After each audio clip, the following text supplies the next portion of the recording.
The members of the S.T.R.I.K.E Psi-Division are some of the latest mutants to have been resurrected on Krakoa. These mutants were all agents of S.T.R.I.K.E who used their psychic abilities to help the organization in its fight against superhuman terrorists. S.T.R.I.K.E was a British intelligence agency, much like S.H.I.E.L.D. is for the US, and it stood for Special Tactics Reserve for International Key Emergencies, but who can ever remember these acronyms? S.H.I.E.L.D. had a Psi-Division of its own back in the day too, and its members would actively work behind the scenes to help guide the field agents in search for hard-to-find things using their minds. So, since S.T.R.I.K.E was just a British ripoff of S.H.I.E.L.D. anyway, it formed its own Psi-Division as well.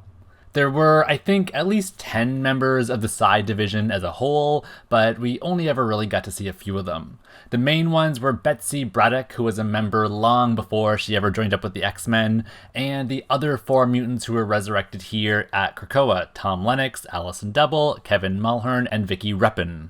These 4 were resurrected at the behest of Pete Wisdom, as now that the UK has cut all ties with Krakoa and has torn down the Krakoan gates, he's putting together some sort of plan to get back in the UK's good graces, and judging by these resurrections, he's looking to do it by reforming S.T.R.I.K.E. The S.T.R.I.K.E Psi-Division was never really seen in action the way the S.H.I.E.L.D. Psi-Division was. Really, they were only ever used as like a plot device for a few Captain Britain stories where they were being chased down and hunted. As it turns out, S.T.R.I.K.E the organization had been infiltrated by a criminal warlord named Vixen, and because of their psychic talents, the members of the Psi-Division were the only people to know about the secret takeover. So before any of them could blow the whistle on her, the Vixen hired Arcade to make sure that they were eliminated. Arcade enlisted the help of the hitman-for-hire Slaymaster, and through some sneaky stabbings and shootings, Slaymaster killed off most of the Psi-Division, including Kevin Mulhearn and Vicki Reppion. Tom and Alison managed to survive the manhunt, but they each met their own fates individually later on, Tom as a victim of Jim Jasper's superhuman detainment camps, and Alison in an off-panel car accident. And I mean, that was pretty much all she wrote on the S.T.R.I.K.E Psi-Division members as a whole, except for Betsy, who of course went on to become the most famous member of them all as sexy telepathic ninja fighter Psylocke. But with the other main members now alive again too, let's take a look at each of them individually here and speculate a bit about what their powers were as we dive in for a deeper look here at the S.T.R.I.K.E Psi-Division. Kevin Mulhearn. Kevin was the first member of the Psi-Division that we saw to be slain by Slaymaster. He was in the middle of putting on a mentalist show at a local theater using his stage name, Dr. Destiny, when Slaymaster snuck in using a disguise. Kevin was using his power to predict what people had in their pockets while he stood there on stage blindfolded, and Slaymaster volunteered himself to participate in the show. Kevin didn't know at the time that he'd be foretelling his own fate until it was too late though, and just as he saw in his mind's eye that Slaymaster was packing a gun, Slaymaster pulled it out and shot him. It's unknown exactly what kind of mental powers Kevin possessed, though it can be assumed that it's either some sort of standard telepathy or psychometry based on the fact that he could see objects. Vicki Reppion. Vicki was the second member of these 4 to get the chop. She and the team were hanging out at the comic book shop while Betsy reunited with Brian at a nearby diner when Slaymaster snuck up behind her wearing his disguise and stabbed her with a handspike. Betsy actually felt Vicki's death as it happened, and she was briefly incapacitated by the psychic backlash from it.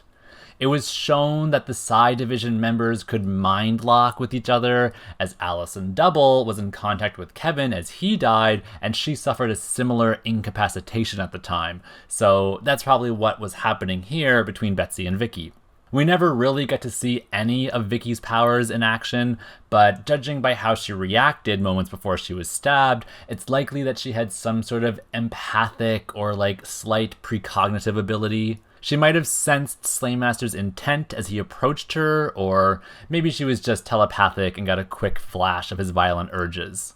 If she had any kind of precognitive ability, then I doubt they'd be resurrecting her on Krakoa. Either way, her powers alerted her of the danger too late, and she was just another victim for Slaymaster's psychic body count. Tom Lennox. Tom Lennox was a bit more of a fleshed out character here than the other Psi-Division members were. He and Betsy were said to be romantically involved, and he was explicitly stated to be the only telekinetic on the team, though it apparently took him a decent measure of his own concentration in order to use his powers. Tom survived the attack by Slaymaster thanks to the timely intervention of Captain Britain, and as the two of them squared off against each other, Tom used his telekinetic powers to throw a bunch of comic books at Slaymaster, making him vulnerable. Tom's distraction worked in giving Captain Britain the upper hand, and Slaymaster was soon defeated afterwards. Tom and the remaining Psi-Divisionists hid out in the Braddock Manor for a while, hoping for some R&R, but Tom couldn't escape the action, and he was quickly knocked out by Zeitgeist when Saturnine's special executive came to capture Brian. He was injured from that experience, and it may or may not have affected his powers in some way, but it definitely fascinated Scatterbrain, and she took a keen liking to whatever the injury did to his head. Things were getting too weird at the Braddock Manor for Tom, though, and he urged Betsy to leave with him, but she didn't want to, and so he stayed too. And then, before any of them knew it, they were all smack dab in the middle of Prime Minister Jim Jasper's war on superhumans.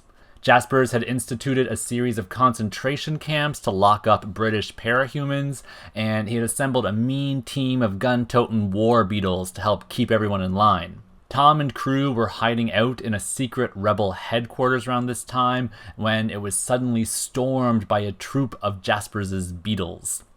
Luckily, Betsy had a precognitive flash of their arrival, so everyone was able to get out in time, except for Tom, who volunteered himself and ultimately volunteered his life to stay behind and buy the escaping heroes some time. He used his telekinetic ability to throw pretty much whatever he had on hand at the beetles, but it wasn't enough and he was shot down by them. Even though we only ever really saw Tom use his psychokinetic abilities, it was also stated that he had some telepathy too, though it's probably nowhere near the level that we are used to seeing in most telepathic mutants. Alison Double. The last member of the Psi-Division, aside from Betsy, was Alison Double, and she actually didn't die throughout any of these debacles, though it constantly looked like she was on the edge of death every time.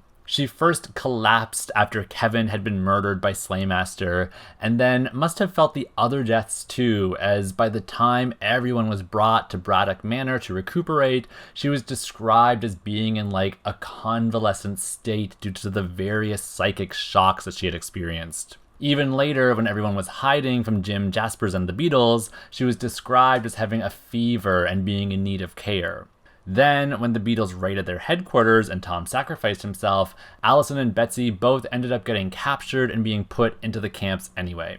They survived them though, and after Captain Britain eliminated Jaspers as a threat and the camps were dismantled, she and Betsy stayed with Doctor Strange's friend Victoria Bentley to help them both recover from the recent ordeals. We didn't really get to see much of what Alison was capable of power-wise until well after all of this was said and done. Megan had debuted in these comics in her monstrous form, and it was the only way that anyone had seen her thus far, but upon meeting her, Alison was instantly drawn to Megan's aura and exclaimed how beautiful she was. It was through talking with Alison that Megan learned about her shape-shifting abilities, and she had a breakthrough because of it and managed to transform from her monster form into the human form that we mostly know her as. Alison clearly had a better read on Megan than Megan had on herself. Alison didn't really involve herself in any more super heroics after all of this stuff, and the last we heard of her was that she and Betsy were going to spend some time in Alison's Switzerland chateau.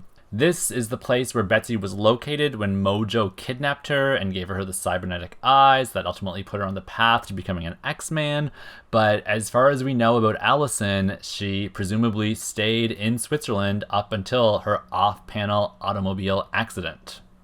And so that's these 4 S.T.R.I.K.E psychics in a nutshell. What I like about them is that they all seem to have some sort of unique mental ability that sets each one of them apart from the other, as opposed to just all being telepaths. I think if the S.T.R.I.K.E Psi-Division is being resurrected, then it will be interesting to see how all of these different psychic abilities lend themselves to accomplishing their tasks and how they complement one another. How each of these 4 mutants will play into Pete Wisdom's plan remains to be seen, but this is definitely the sort of deep-cut fan service that I enjoy seeing, so I'm certainly excited to watch it all happen. I predict that Betsy and Tom are likely going to rekindle their relationship, and that Pete will use these psychics to get some sort of revenge on Clan Akaba for sacrificing him, and on Ambassador Brousseau for shutting down the Krakoan trade agreement. But I can't really tell how he plans to do any of it yet. If you have any theories about what's going to happen with these 4, then please let me know in the comments. I love reading them, and it's always interesting to see everyone's different perspectives. That's all I have for this video today. I want to thank you for stopping by and watching, and I invite you to come back soon for more great X-Mentations.